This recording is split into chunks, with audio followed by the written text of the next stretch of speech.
क्योंकि रमजान का महीना था, और इसके अलावा पेट्रोलियम प्राइसेस बढ़ी है, कुछ ताजर दोस्त स्कीम भी लॉन्च की गई है। बिल्कुल। तो क्या पूछना चाहेंगे? सबसे पहले तो ये जो अभी सबसे पहले मैंने जैसे कि इन्फ्लेशन रेट का जिक्र किया, थोड़ा सा इसके बारे में तो हमें ब्रीफ करें।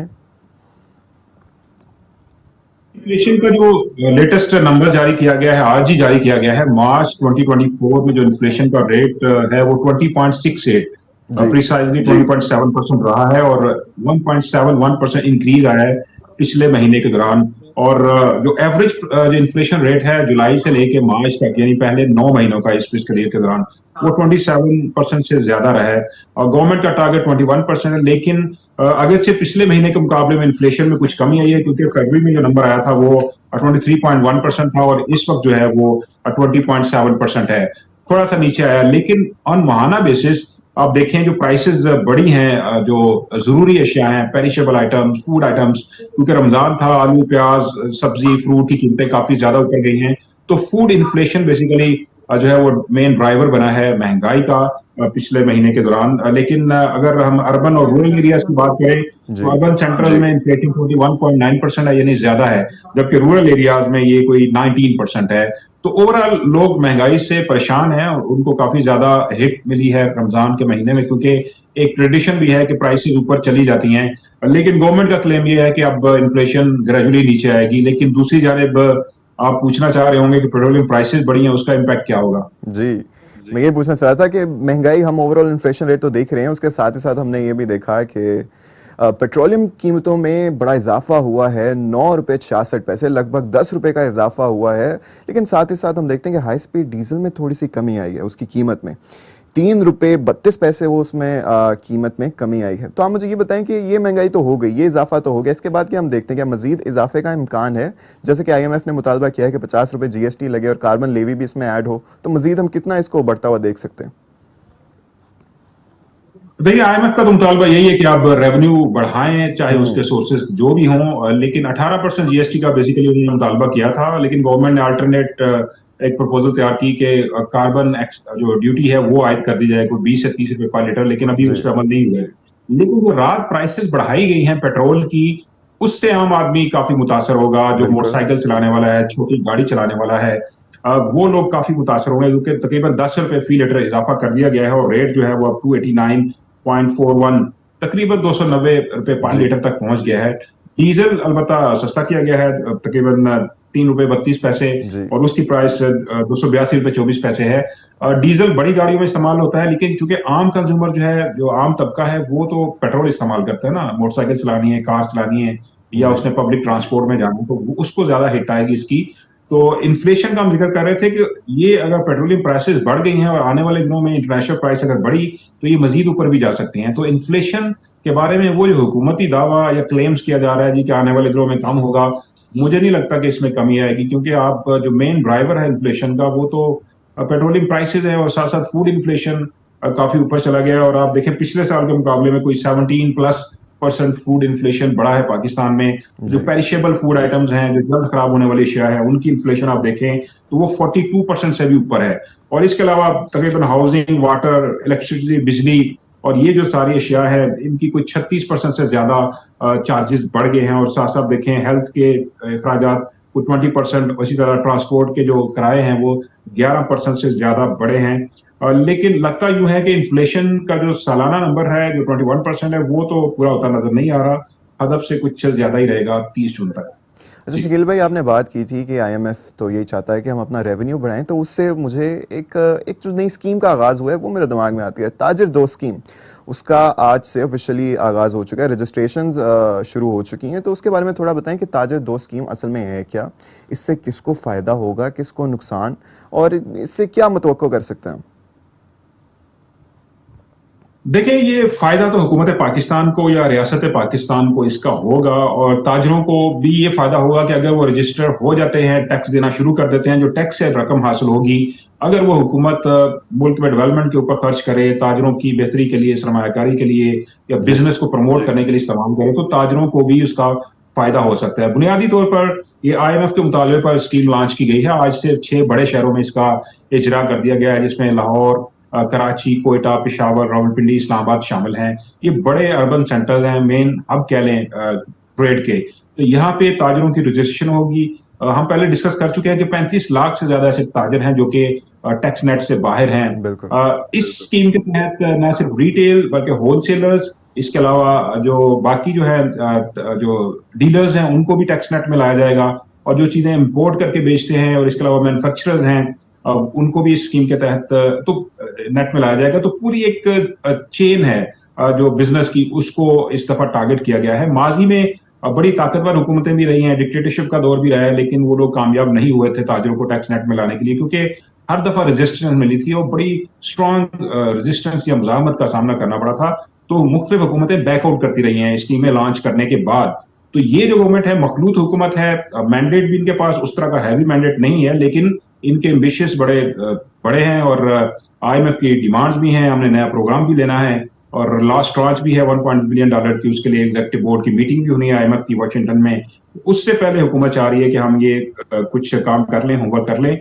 तो 30 अप्रैल तक बुनियादी तौर पर ताजरों की रजिस्ट्रेशन की जाएगी अच्छे बड़े शहरों में, और 15 जुलाई से टैक्स कलेक्शन का अमल शुरू हो जाएगा। कम से कम 1200 रुपए टैक्स देना पड़ेगा सालाना बेस पे छोटे ताजरों को, लेकिन जो रेंटल वैल्यू है शॉप्स की या बिजनेस सेंटर्स की, उसके मुताबिक ये टैक्स वसूल किया जाएगा। तो जो बड़े ताजर हैं उनसे ज्यादा टैक्स हुकूमत ले पाएगी।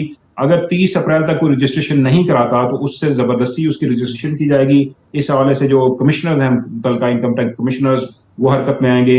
और साथ साथ गजाल एक इंसेंटिव का भी ऐलान किया गया है कि ऐसे ताजिर जो कि साल 2023 के इनकम जो टैक्स गोशवारे हैं या रिटर्न्स हैं वो फाइल करेंगे, या फिर वो हर महीने की 15 तारीख से पहले इस स्कीम के तहत टैक्स जो है वो अदा करेंगे, तो उनको 25% डिस्काउंट भी मिलेगा। तो कैरेट एंड स्टिक वाली पॉलिसी हुकूमत ने अपनाई है। स्कीम बहुत अच्छी है, डॉक्यूमेंटेशन ऑफ इकोनॉमी होगी, IMF का मुतालबा पूरा होगा, और इस दफा डिफरेंस ये है कि SIFC एक बड़ा मजबूत फोरम है, उस फोरम के जरिए इस स्कीम की निगरानी भी की जाएगी। अगर कोई ताजर तबका कुछ ज्यादा रजिस्ट करता है तो फिर उससे डील भी किया जाएगा। अभी तक जो रद्द-ए-अमल आया ताजर कम्युनिटी का वो इतना पॉजिटिव नहीं है, क्योंकि हमेशा की तरह ताजर कभी भी नहीं चाहते कि उनकी रजिस्ट्रेशन हो, सारा पता चले वो कितनी सेल करते हैं, कितना पैसा कमाते हैं, कितना उनका प्रॉफिट होता है, और उसके ऊपर वो टैक्स दें। तो इसलिए उनकी तरफ से रवायती तौर पर मुजाहमत ही होती है, लेकिन आज से कम से कम 6 बड़े शहरों में इसका इजरा किया गया है। Let's hope for the best के अगर ये स्कीम कामयाब होती है तो रेवेन्यू में इजाफा होगा। टैक्स टू GDP हमारे यहाँ काफी स्लो है, 11% से थोड़ा सा ऊपर है, इसको ग्रेजुअली 20% पे लेके जाना है। तो अगर ये स्कीम कामयाब होती है तो पाकिस्तान को फायदा ही है इसका। अच्छा शकील भाई, जैसा कि आपने कहा कि अगर कोई एक सर्टेन टाइम पीरियड तक रजिस्टर नहीं भी करता तो फिर भी उसको फोर्सेबली रजिस्टर कराया जाएगा, तो इसका पूरा तरीक़ेकार क्या है, रजिस्ट्रेशन का तरीक़ेकार क्या है, और अगर ये सारा कुछ सक्सेसफुली एग्जीक्यूट हो जाता है तो मुतवक्का रेवेन्यू कितना कलेक्ट हो जाएगा? देखिए अभी तो गजाल फर्स्ट फेज है इसका रजिस्ट्रेशन का। इस स्कीम के तहत ताजर दोस्त स्कीम का नाम दिया गया है इसको, और कंपल्सरी रजिस्ट्रेशन होगी। 30 अप्रैल तक रजिस्ट्रेशन होगी और 15 जुलाई से पहली टैक्स वसूली शुरू हो जाएगी।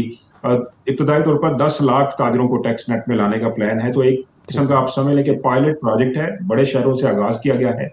तो जो क्वेश्चन है आपका कि कितना रेवेन्यू जमा हो जाएगा, ये अभी कहना कबल वक्त होगा, लेकिन 10 लाख ताजर अगर टैक्स नेट में आते हैं तो यकीनन बहुत फायदा होगा, क्योंकि इस वक्त जो रिटेल और होलसेल सेक्टर है वो उसकी तरफ से लेस देन 5% टैक्स पे किया जा रहा है। ओवरऑल उनका जो शेयर है इकोनॉमी के अंदर वो कोई 18-19% है। तो ह्यूज गैप है, टैक्स गैप है काफी। तो अगर ये स्कीम कामयाब होती है तो ग्रेजुअली बेसिक पर्पज आप जेल में रखें, अभी फौरी तौर पर हुकूमत का ये मकसद नहीं है कि आप कितना रेवेन्यू या कितना टैक्स कलेक्ट करेंगे। अभी जो प्राइम ऑब्जेक्टिव है इस स्कीम का वो ये है कि रजिस्ट्रेशन की जाए ताजरों की, जो कि अरसे से ड्यू है, अभी तक हो नहीं पाई। डॉक्यूमेंटेशन ऑफ इकोनॉमी हो जाएगी, पूरी सप्लाई चेन जो है रिटेल से लेके होलसेल और बाकी जो लोग बिजनेस करते हैं, मैन्युफैक्चरर्स और इसके अलावा जो डीलर्स हैं, ये सारे एक दफा टैक्स नेट में आएंगे रजिस्ट्रेशन के जरिए। तो उसके बाद अगले मरहले में इनसे टैक्स वसूली जो है उसमें ग्रेजुअली इजाफा होगा। फिलहाल प्राइम जो ऑब्जेक्टिव है वो इनकी रजिस्ट्रेशन है, ताकि डॉक्यूमेंटेशन ऑफ इकोनॉमी। तो शकील भाई, ये रजिस्ट्रेशन का तरीकेकार क्या है?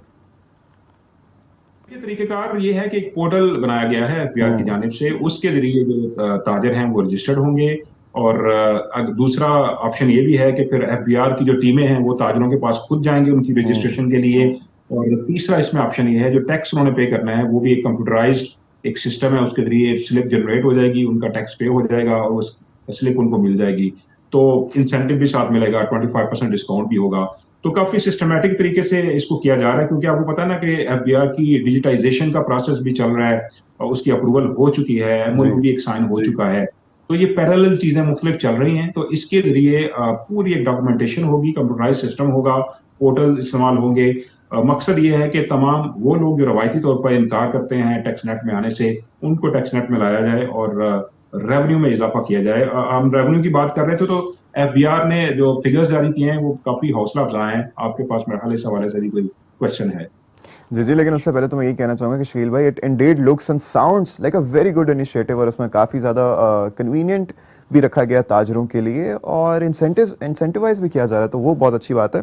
हम आगे बढ़ते हैं। आपने कहा कि अगर ये सक्सेसफुल हो जाती है तो टैक्स गैप में माशाल्लाह बड़ी कमी आ जाएगी। तो उसी लिहाज से एक हमारे पास बड़ी अच्छी डेवलपमेंट है लोगों को बताने के लिए भी कि एफबीआर ने अपने टारगेट से 3 अरब रुपए ज़्यादा का टैक्स जमा कर लिया है। मौजूदा माली साल के पहले 9 माह में 6,710 अरब रुपए टैक्स जमा हुआ है। तो शकील भाई, थोड़ा सा हमें इस बारे में बताएं, और ये इससे कितना फर्क पड़ सकता है आम आवाम पर?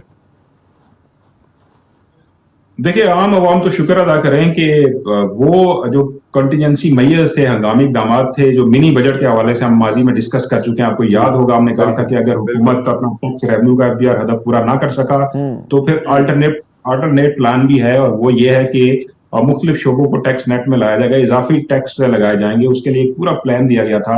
अब फिलहाल उससे लोगों की बचत हो गई, और अच्छी बात यह है कि 30% ग्रोथ हुई है टैक्स कलेक्शन में पिछले साल के मुकाबले में। जुलाई से लेकर मार्च तक जो एफबीआर ने टैक्स कलेक्ट किया है वो 6.7 ट्रिलियन, प्रिसाइजली 6,710 अरब रुपए। जो हदफ था वो 6,707 अरब था।